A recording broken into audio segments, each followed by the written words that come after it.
You're watching News 3 Now at 6. Welcome back. News 3 Now has been listening to parents' concerns about school buses at the Madison Metropolitan School District. So what has the district done to make sure that your children get to school safely and efficiently this year?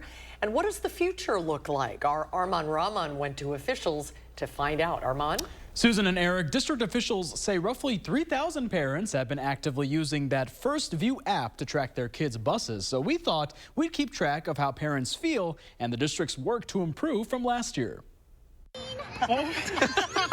Jay Mishra says this year he's no longer worried about things spinning out of control when he gets his kids on the school bus to Olson Elementary every morning. We don't feel any trouble this year.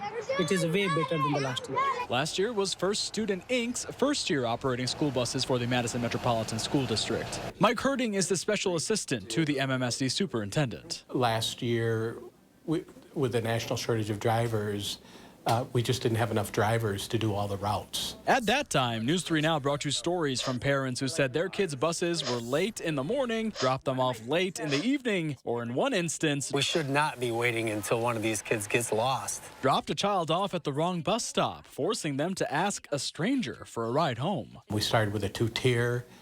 We weren't able to deliver on that, so we had to go to a 3-tier system, which is where we are today. That meant changing school start and end times to adjust to the transportation woes that Mishra remembers well. Last year, initially, when school started, so it had little glitches because they wanted to know the route, different drivers were there.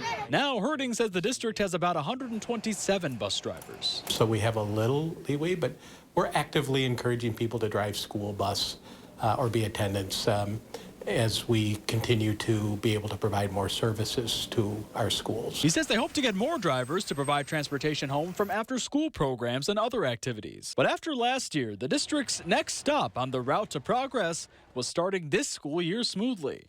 New routes, new students, they may get on the wrong bus or not know exactly where it's going to go. And those bumps in the road did happen, but the district says things stayed on track so far. Herding says for the month of October, yellow buses had been on time 98% of the time. But this time we feel it is perfectly nice.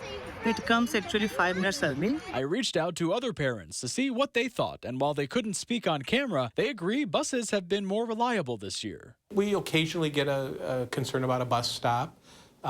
And we, both First Student and MMSD, take a look at it to make sure it's safe. There are about 1,600 yellow bus stops in MMSD.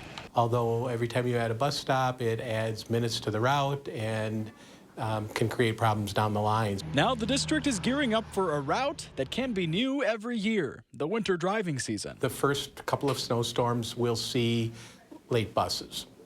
We expect that. But until then, they feel satisfied with the bus service. I'm generally happy. And Mishra's kids can keep their minds spinning about the bigger stuff. I'm horrible at math. Now, Herding says anyone who wants to report a problem with school buses or stops should contact the district's transportation department. First Student sent News 3 Now a statement which reads in part, "We currently have a full complement of drivers to ensure MMSD, ensuring all bus routes are covered. We are proud of our efforts and appreciate MMSD's continued support of our operations."